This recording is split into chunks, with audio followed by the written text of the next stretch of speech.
एक वृद्ध भिक्षु और एक युवा भिक्षु दोनों नदी किनारे से चले जा रहे थे। तभी उन्होंने देखा कि एक युवती नदी में डूब रही है और बचाओ बचाओ के लिए आवाज़ दे रही है। युवा भिक्षु तुरंत नदी में कूदा और युवती को नदी से बाहर निकाल लाया। इस तरह से उसने उस युवती को बचा लिया। इतने में वृद्ध भिक्षु गर्म हो गए। अरे तुमने उस महिला को छू लिया, अब मैं तुम्हें बुद्ध से कहूँगा और तुम्हें दंड प्रायश्चित दिलवाऊँगा। दोनों बुद्ध के सामने पहुँचे।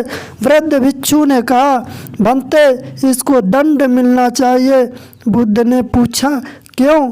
वृद्ध भिक्षु ने कहा, इस बात का कि इसने युवती को उठाकर नदी से बाहर रखा, इसने उसे छू लिया, इसका ब्रह्मचर्य नहीं रहा, इसलिए इसे प्रायश्चित मिलना चाहिए।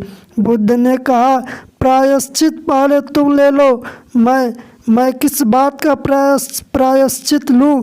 विस्मय से उसने पूछा।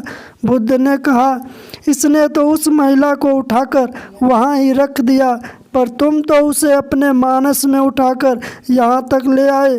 तुम्हारे मन में अभी भी यह है, तुम इतनी देर से उसे ढो रहे हो, इसने तो वहाँ रखा और भूल भी गया। सुनो, मैं तुम्हें परिणामों की निर्मलता के लिए यह 4 उपाय बताता हूँ।